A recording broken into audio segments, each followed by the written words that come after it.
आजरा नगरपंचायतीच्या सामान्य प्रशासन विभागात शासकीय कागदपत्रांची बेकायदेशीररित्या हाताळणी होत असल्याचा आरोप माजी नगरसेविका सौ सुमय्या अमित खेडेकर यांनी केला आहे।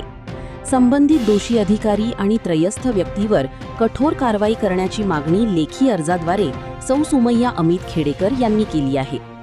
काय आहे नेमके प्रकरण? सौ सुमय्या अमित खेडेकर आणि रहमतबी सलीम खेडेकर यांची जिल्हा जात पडताळणी समितीकडे दर्जी जातीच्या दाखल्याबाबत सुनावणी सुरू आहे।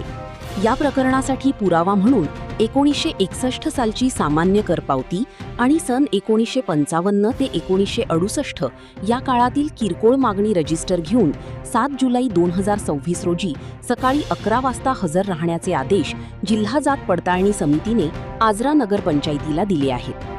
सदरचे आरोप आणि व्हिडिओ रेकॉर्डिंग पुरावे हे माजी नगरसेविका सौ सुमय्या अमित खेडेकर यांनी प्रेस नोटच्या माध्यमातून दिले आहेत। नेमकी काय म्हणणे आहे त्यांचे जाणून घेऊया।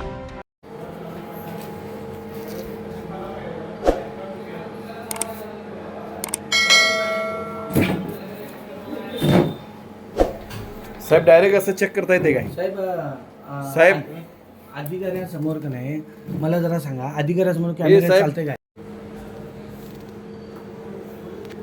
हे रजिस्टर असं चेक करणं चालतंय काय? उद्या तारीख आहे आणि विरोधकाला असं दाखवायला चालतंय काय? मी कॅमेरा घेऊन आलोय, मला माहिती कळाली इथं आता पुन्हा लफडं झाला तर काय करायचं? मी आता हे रजिस्टर उद्या मागवलेलं आहे। सरकारी मध्ये बघा लागल्या तुम्ही, कोण बघा लागलंय? ज्याची उद्या तारीख आहे, सुनावणी आहे, कोर्टात कागद चालू आहे, त्याच फाईली चेक करायला चालू आहे। ह्याच्यात उद्या काय झालं तर कोण जबाबदार आहे? ह्याला सांगा। सरकारी कॅमेरा चालवलाय, काय चालवलंय त्याला बघायला मी घाट आहे। हे बघा, हे बघा, हे रजिस्टर उघडून हे सगळं चालू आहे। हे किती सालचं 59चं रजिस्टर आहे, हे असं चेकिंग चालू आहे। नमस्कार, मी माजी नगरसेविका सुमय्या अमित खेडेकर।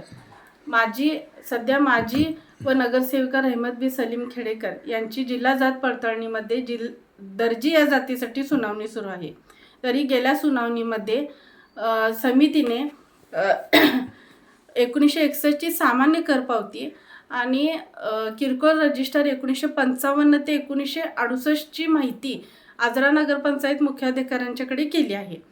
तरी सदर परिस्थिती अशी असताना देखील काल दिनांक 6 जुलै रोजी दुपारी सामान्य प्रशासन विभागामध्ये आरिफ सलीम खेडेकर हे रजिस्टर हाताळताना दिसत आहेत।